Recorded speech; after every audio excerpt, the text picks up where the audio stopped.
Hello, and thank you for watching our webinar, Long Range Planning for History Organizations. I'm Tamara Hemmerlein, and I'm the Director for Local History Services, a department of the Indiana Historical Society. Our department provides services to historical societies, museums, and collecting institutions across Indiana, including trainings such as this webinar, and we're glad to have you join us today. I'd also like to acknowledge and thank Lilly Endowment, Inc., who funded our Heritage Support Grants program, which included funding for these webinars. There's one LEU available for this webinar, so if you need an LEU certificate, please email me after the webinar and I'll be happy to send it to you.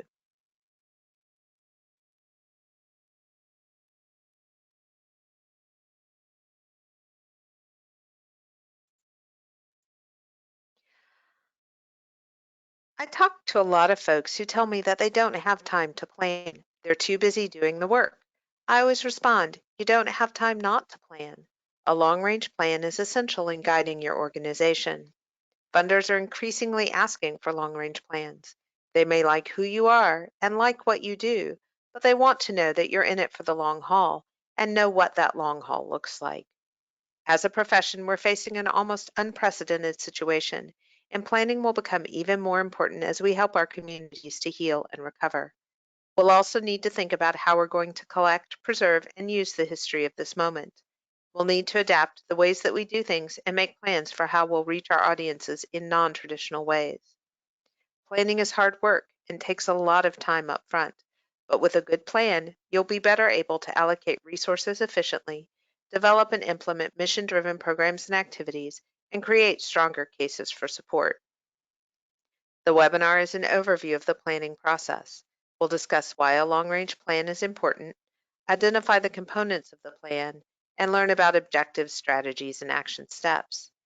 Keep in mind that each organization is unique, and you'll need to adapt your process to your organization and community. The planning process is not one size fits all.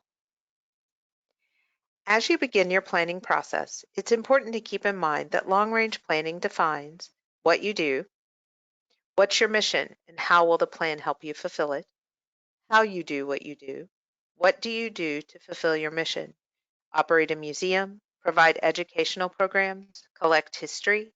Think about things organization and who you are. What does your organization stand for? What are your organizational values? Remember, as you work through the questions, your organization doesn't exist in a vacuum. If you're not already, you should be actively working to be part of your community. Don't just think in terms of what your organization can do. Think about how your organization can best serve its audiences and communities. Your organization probably have plans, a fundraising plan, a collections plan, a maintenance plan, etc. It's important to recognize that these plans are all connected and are pieces that will fit into your larger long-range plan. An operational plan is internally focused. It helps you to fulfill the objectives of your long-range plan by addressing action steps and provides the picture for how the strategies will be accomplished. Think of it as the daily, weekly, monthly roadmap for how you'll achieve your long-range plan objectives. You'll use it to identify what activities you do and how you do them. Your operational plan is where you show how resources, money, people, materials, and time are allocated. It's also the place where you'll find the schedules for accomplishing tasks and who's responsible for which tasks. Be sure the schedule fits reasonably within your organizational framework. Be equally aware that you should not be assigning responsibility for completing tasks to just one person or group of people. If you look at any of your plans and realize that Tamara is listed as responsible for everything, that's a problem. Spread the joy of accomplishing tasks around. Your long-range plan is externally focused. It's a tool that guides your organizational decision-making and provides the roadmap for your organization in the long term. As you move forward in the planning process, you should always remember that a long-range plan takes into account the world beyond your organization. It shows your stakeholders that you care about your organization and are working thoughtfully and intentionally for its future. This will become increasingly important in the next few years as we learn from what's happening today and adapt to the inevitable changes in our communities and organizations. A good long-range plan identifies your organizational objectives. It gives you the framework to hang your actions on. Let's say one of your objectives is to become financially sustainable. You need to think of the strategies and action steps you'll develop to reach that objective. You'll organize your resources to help you carry out the action steps. Be sure to determine how you'll measure success. When will you know you've achieved your objective? Many organizations in the U.S. are classified as 501c3 nonprofits. That classification means we exist as educational and charitable organizations whose main purpose is to serve the public. Most of us were started by people who saw a need, then worked to address it. Our organizations may have moved away from their original purposes, sometimes intentionally and sometimes without realizing it. Over time, we may discover that we've completely addressed the need we were established to fill, or that the need has changed. If we haven't adapted our organization, we may lose focus and drift. We may begin to move away from mission-driven activities. The lack of clear direction may cause our organizations to become more insular and more like a club. A service organization focuses on serving a greater community beyond its members. It continues to address the need it was created for, or has intentionally changed to serve a new need. It strives to be representative of the community it serves and to reflect what's happening. During the lifetime of a service organization, it may slide more towards the club end of the spectrum. Often this happens completely unintentionally. Some organizations don't realize that it's happening until it's too late. Their member numbers are dwindling, members are not being replaced. The community doesn't know about or no longer cares about the organization. Other organizations are springing up to fill the need. The perception grows that it's a club. This is an organization that is running the risk of dying out. A strong service organization keeps its mission and the communities it serves at the forefront of everything it does. It has formal plans and policies in place. It actively strives to move beyond its walls into a broader and more diverse world. Really, most organizations slide along the scale, but they should strive to move to the service organization end. The goal for a healthy organization is to be vigilant and constantly do things that more closely align with the service organization side than the club side. As part of your process, take a good look at your mission. Ideally, your mission reflects what needs you fill, why you do what you do, and whom you serve. It should also let people know why your organization is the best one to fill that particular need in your community. When you read it or relay it to someone, is your mission clear and understandable? Is it easy to communicate? Does it show an external focus? Does your mission make you proud to be connected to your organization? You may find that as you move forward with your organizational assessment and the planning process, your mission needs to change. Maybe it was written 50 years ago and has stayed the same. The world, your community, and your organization may have changed while your mission didn't. If that's happened, it's time to take a good look at it. Keep in mind that discussing and revising the mission isn't a planning committee task. It's a large and important task that should involve folks from all areas of the organization who are willing to dig deep, ask hard questions, and make necessary change. Your vision reflects the impact you hope your organization has on the people you serve. It's the biggest picture and the one that moves your organization beyond just what it does to what it means. It should be aspirational and shows the change you want to have made in your community over time. Really think hard about who should be on the planning committee. Determine what skill sets you need. In addition to a desire to participate in the planning process, what should committee members bring to the table? Think DEAI, diversity, equity, accessibility, and inclusion when you're building your committee. Give as many different people as you can a chance to be heard and listened to. You'll need both big picture and detailed thinkers, as well as folks who have the time and passion to do the hard work. By nature, I'm a big picture thinker. I need people to remind me of and help me see the details. So on a planning committee, I appreciate having folks who can say, okay, Tamara, slow down. How is this going to work?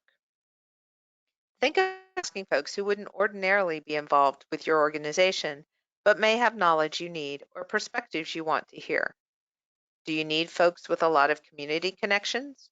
What kind of information do you need about the history of the community and the organization?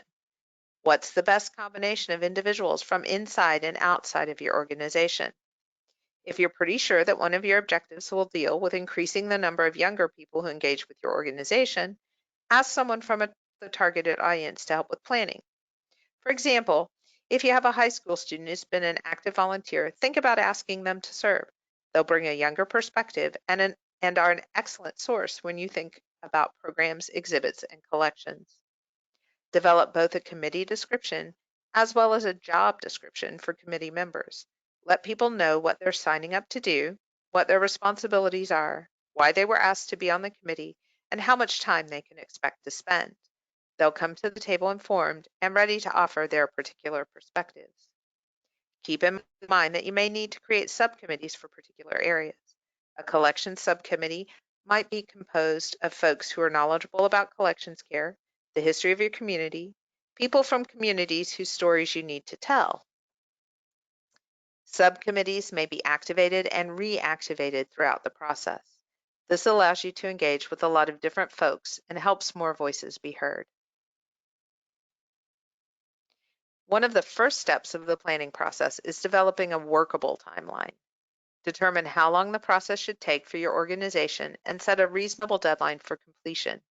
If going through the planning process is driven by something or someone outside of your organization, for example, a current or potential funder, work to clarify any deadlines, touch points in the process, and expectations.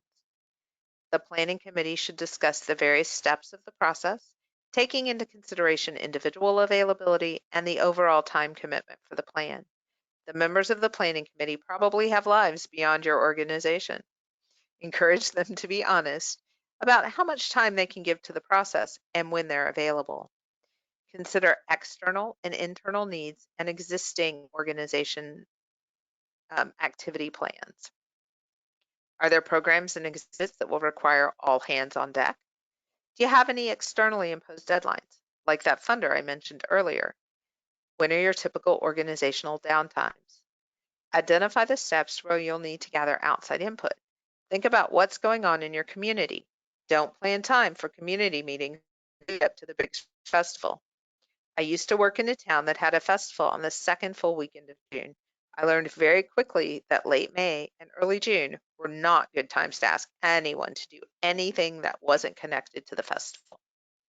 Once you've gathered the information you need, build in time to compile and analyze it. You'll need to think about how you can use the information most effectively for your planning purposes. To do that, you'll need to organize it and look for common threads that can guide your discussions. You need to build in regular check-ins and reports to communicate information and progress. Don't wait until the planned deadline to ask for reports. Encourage people to be honest and ask for help when they hit a snag. Setting regular check-ins can catch problems early in the process, while they still may be easy to fix. Then you'll need to draft, review, and revise your objectives, strategies, and action steps. This may be a place to bring some of your subcommittees back into the process and give ample time for this part. Some organizations say we'll do an objective a week. Some may say we'll do an objective each month. Really just think about what your organization is capable of doing and then plan for that in your timeline. Determine the time frame for the plan itself. The organizations are comfortable with 3-year to 5-year plans. Some organizations choose to plan 10 years out. I found the 3 to 5-year plans to work well with small to mid-sized organizations. Shorter than 3 years, and there's not a lot of time to accomplish much work. More than 5 years, and the plan may feel fuzzy and never ending. I often advise that organizations go with a 5-year plan with prioritized objectives that can move up as objectives of the current plan are achieved. As part of the overall process, you'll end up with a list of important objectives. Choose 3 to 5 of them and prioritize the rest. As you reach an objective, bump up one from your 10-year list to replace it. Sometimes you'll find that in working on a current objective, you've actually accomplished one of the others from your list. Have firm plans and schedules for communicating between meetings, and determine the resources you'll need for a successful planning process. Think about materials, meeting sites, and information. Discuss what kinds of funds you'll need to carry out your planning process. Do you need to rent spaces for community meetings? Will you need to allocate funds for board, staff, volunteer, and planning committee field trips to other institutions? Those field trips are great ways to learn about other organizations in your field, learn what they're doing right, sometimes what they could improve on, and then bring that information back to inform your planning process. If you use consultants and facilitators, what are the costs associated with their where will those funds come from? Are there planning grants available? Do you have a funder who may be willing to help out? Many organizations use outside facilitators. They bring an outside viewpoint to the process. They're the fresh eyes that you may need. Additionally, they won't have a dog in the fight. If there have been tensions within the organization, between committee members, or even in the community, an outside facilitator will probably not have been part of them. They can ask and say hard things. They can also push back if needed and mediate when necessary. While they can be more objective than an internal facilitator, they may also have an agenda of their own. If you do decide to work with an outside facilitator, schedule a meeting with whomever you're considering. Ask them about their facilitation style, how they handle conflict, and what they already know about your organization and your community. Let them know about your planning process and explain how the meetings work into it. Set expectations, clearly explain why you're bringing them in and what you want to accomplish. Check with other nonprofits that may provide planning facilitation. In Indiana, call your local community foundation. They often have folks who will work with you or can refer you to other organizations and/or facilitators for help. Using an internal facilitator carries with it the advantage of working with someone who already knows a lot about your organization and won't have to do a lot of research. They're more familiar with the resources that are available and may better able to use them. They also may be more aware of the limitations of your organization. On the other hand, an internal facilitator often brings baggage to the process. They may have too much institutional knowledge. It may be harder for them to move beyond incidents in the past or past challenges to successfully mediate in stressful situations. An internal facilitator will not be able to fully participate in the process itself. They may miss out on valuable insights and information if they're trying to give input. Like an outside facilitator, the internal facilitator may have their own agenda and may find it harder to step away. The long-range planning process provides a great opportunity for documenting your organizational history. Look everywhere to find information. Check out past board minutes, committee notes, program and event information. Gather everything you can about your organization. Create an organizational history task force. If people are looking for things to do from home, send out a call to volunteers and members to do online searches for information about your organization and the folks who were involved with it in the past. Develop a list of questions that can be distributed via email and ask folks to make phone calls. It will help them stay connected to each other and to the organization. Maybe there are folks who aren't a good fit for the but still want to participate in the process. Ask them if they would like to help with this part. There may be someone who was connected to your organization in the past and who knows everything and everyone. Ask them to help identify people you should talk to. Use this as an opportunity to reconnect with past board members, volunteers, and others who have been part of the organization over the years. In addition to specific information about how, why, and by whom your organization was founded, don't hesitate to listen for anecdotes, the informal information, the lore of your organization. This may provide ideas for things to research more formally. When you've got the information and have created your organization's story, use it. Communicate it to your stakeholders every chance you get. Mine it for exhibit and programming ideas and share it with potential funders. Think of how you can use your organizational story to change how your community views you.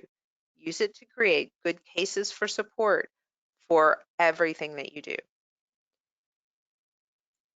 Your organizational assessment should answer the questions, what do you do, and where is your organization now? This is your opportunity to gather both internal and external feedback. First, you need to determine what you want to know and what you need to know. Develop a clear idea of the kind of information you need to move the planning process forward.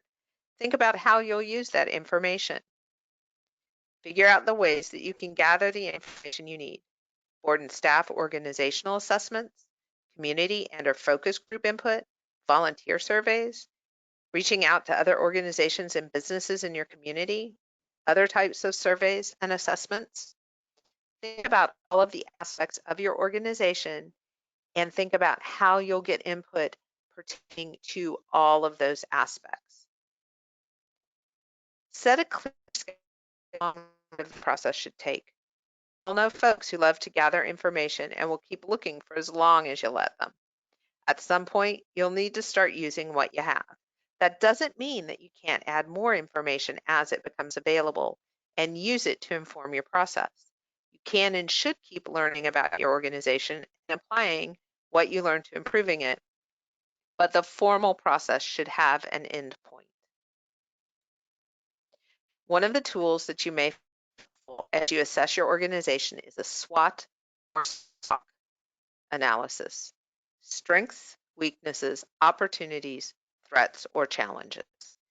This is a directed activity that's designed for you to be able to focus on your organization from a different angle. The question to ask as you think about your strengths is, what are you good at? Another question is, what are our assets? When you discuss these questions, think broadly and big picture. A discussion of weaknesses should answer the questions, what could we improve? And what are our liabilities? Again, think big picture. Strengths and weaknesses are most often internal.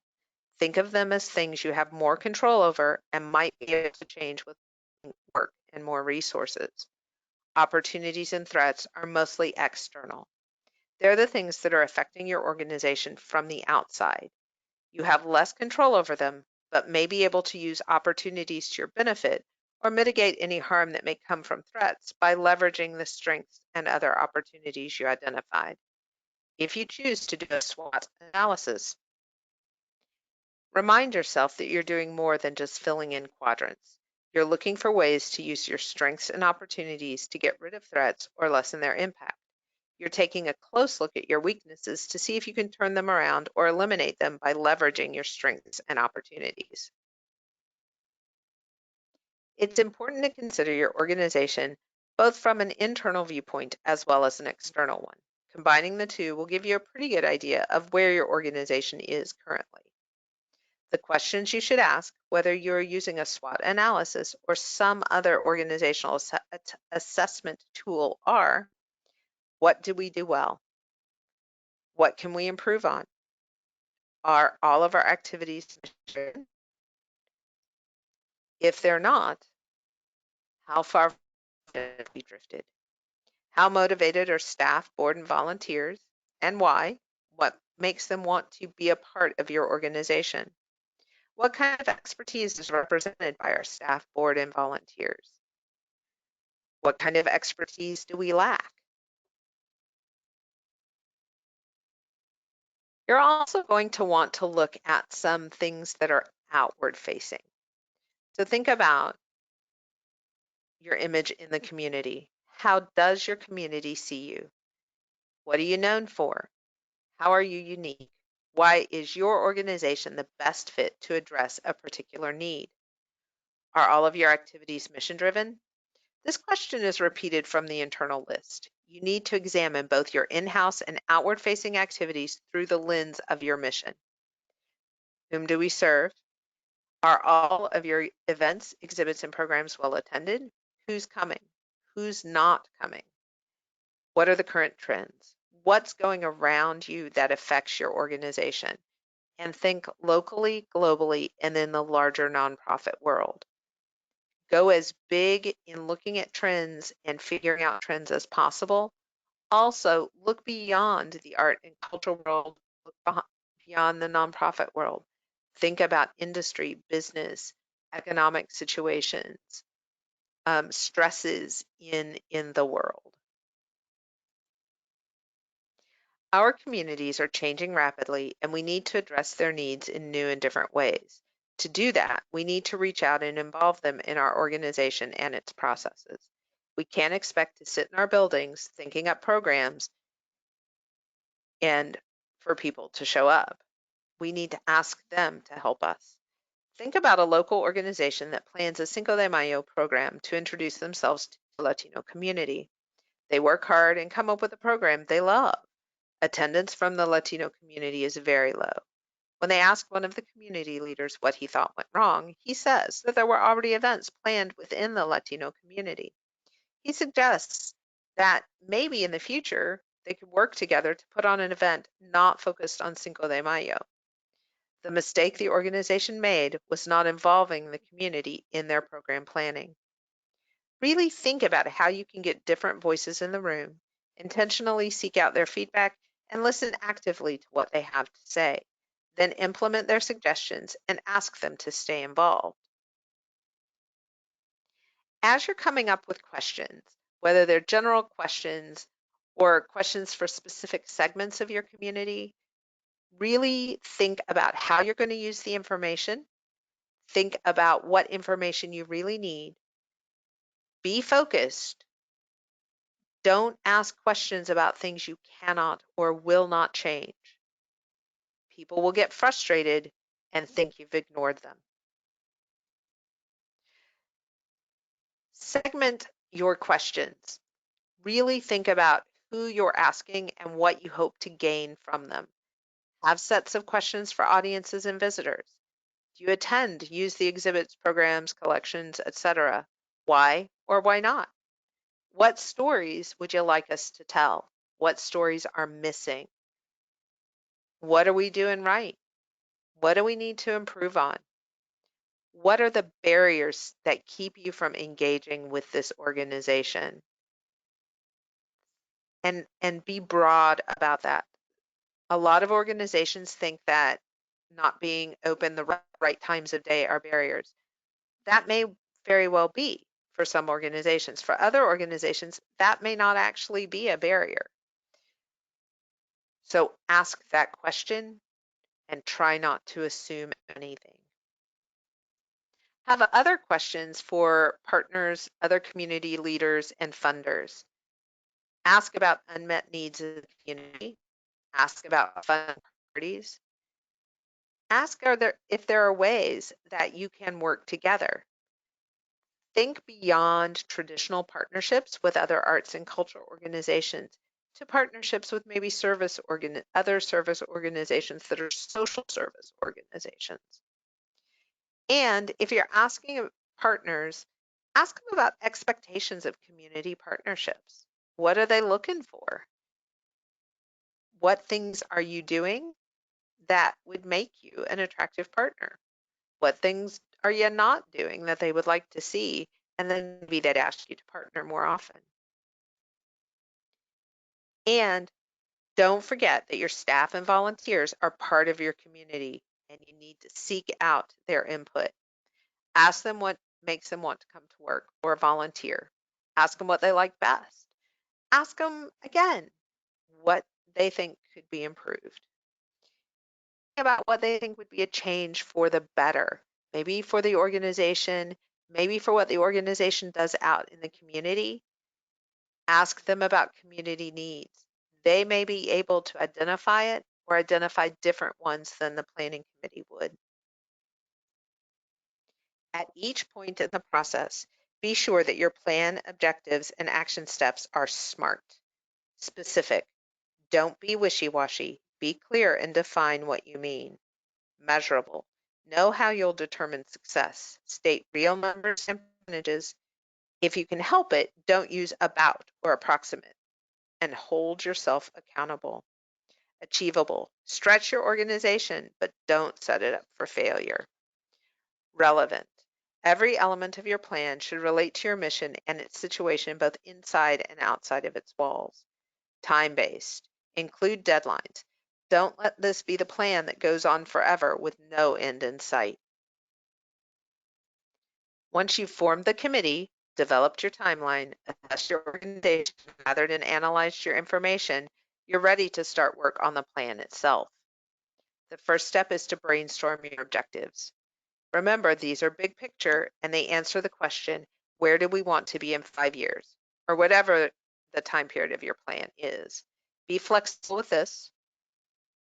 Throw out all kinds of ideas. Start writing down the ideas based on what you've done so far in the process.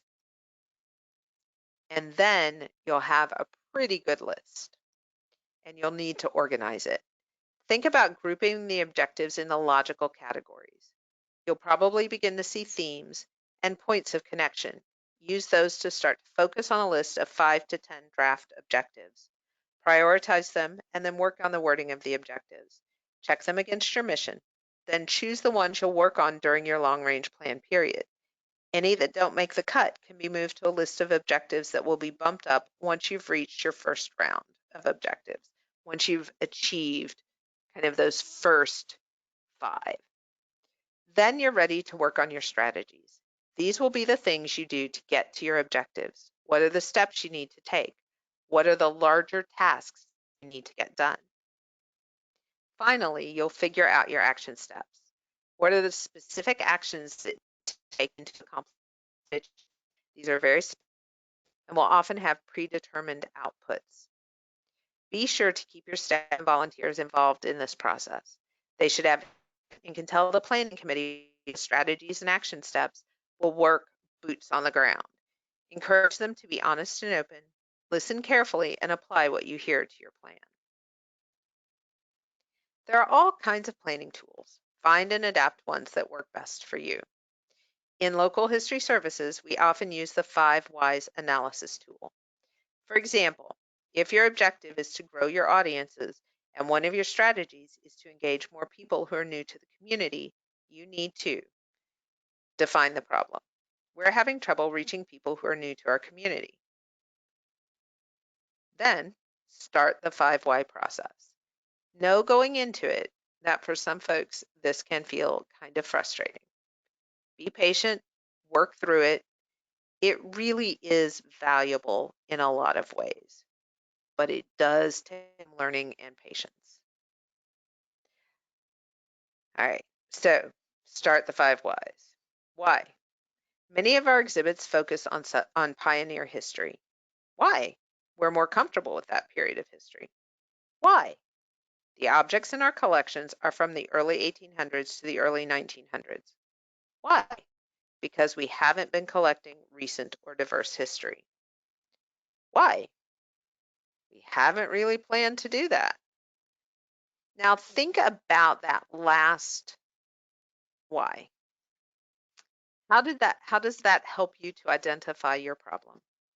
Think about how the collecting decisions were made and what changes you need to make to your collections that will acknowledge the growing diversity of your community and acknowledge recent history and include newcomers. Use the 5 Whys analysis tool to fix your problems and help you determine what your strategies and action steps should be. In LHS, another tool we use is a logic model. You can find lots of examples online. Choose one that works for you and adapt it. The sample logic model on the slide and in the handouts is one that we've adapted for our use. The arrows on our logic model go left to right. However, we found that it often works better working right to left, starting with impacts. Impacts are long-term changes that answer the question, what difference did we make? When you're working on your long-range plan objectives, think in terms of how that objective will help your organization achieve its vision and how you'll benefit the communities you serve. Thinking about impacts helps you to think externally and go outside of your walls. An impact may be that the community demonstrates engagement with history by supporting recent local history projects. Outcomes are shorter-term changes that answer the question, what effect did we have? An example of an outcome for a local history project might be that a group of 4th graders begins a grassroots fundraising effort to create a small pop-up exhibit about some recent community. Outputs are physical things that show you're done. The question to answer here is, what did we do? The output that led to the pop-up exhibit may have been several programs focused on fourth graders that explored recent local history. It's good to note that outputs for one phase of your plan may actually become inputs for other phases. Action steps are the tasks you'll undertake to reach your goals. For example, you may need to convene a focus group of teachers to ask about how you can meet their curricular needs. You may need to convene another focus group of fourth graders to find out what recent events have impacted them. Then you'll need to design and implement programs to help engage fourth graders beyond the original focus group. Inputs or resources are things that you'll need to complete your action steps. Think people, time, money, materials, funds, food for the fourth graders and teachers. Impacts and outcomes are the big picture. Inputs and action steps are the detail that let you fulfill your goals. In terms of strategic planning, think about the impacts as and outcomes as objectives.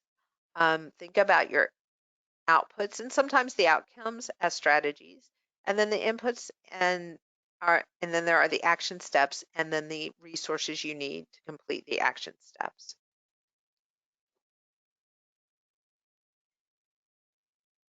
When you're considering your objectives, it's a good place to utilize the 5 whys tool again and move through the following questions. Do your prioritized objectives relate well to your mission?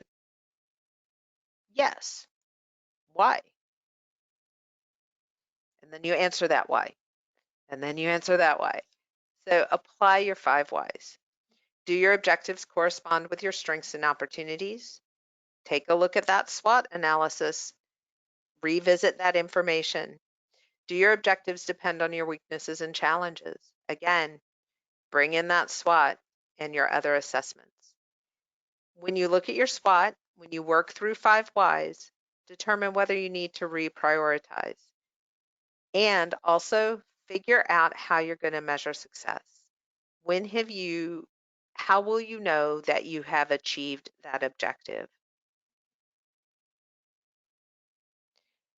Your plan will need to be approved by the board.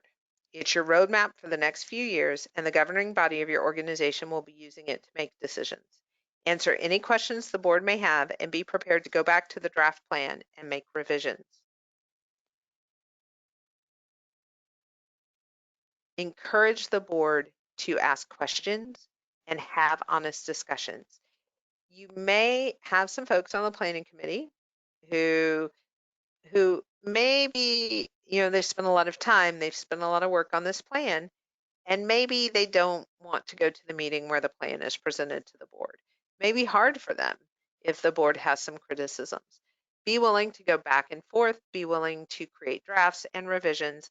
What you want to do is to come up with the strongest plan you can to move your organization forward. Once your plan is approved, you'll need to use it. Use it as a basis for the agenda and in reports. I've seen agendas that include the objective next to the agenda item. Make sure you highlight how the plan objectives are addressed in your operations and other plans. Post a copy in the work and board meeting space. What you might want to do is just bullet point those objectives, kind of streamline it, do a short version, but make the longer version available for everyone. Check in on your plan. See what you're doing, see what you've accomplished. Are you on track? Are you following your timeline? Has something changed? That means that your plan may need to be revised. Your long-range plan should be a living document. Refer to it frequently, review it annually, and change it if you need to. Track your project towards your progress towards your objectives. If something's not working, figure out ways to fix it. Your organization will have new opportunities and face new challenges in 3, 5, 10 years. Your plan should be flexible enough to help you deal with what comes your way and should not become an excuse for not moving forward or for organizational immobility. So, the key takeaways for the webinar are that planning is an intentional process. Long-range plans are integral to your organization's long-term success, and the planning process has multiple steps that are used together to develop the overall plan. Please take a look at the handouts provided with the webinar. You'll find a SWOT analysis sample worksheet, a sample logic model, a community question template, and a planning process document. These are all just suggestions. Use them, adapt them.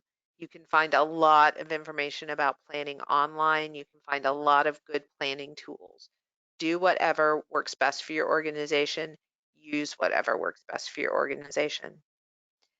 Thank you very much for watching the Long Range Planning for Heritage Organizations webinar. If you have any questions or would like more information, please feel free to contact me, Tamara Hemmerlein, Director of Local Services at the Historical Society. Thank you.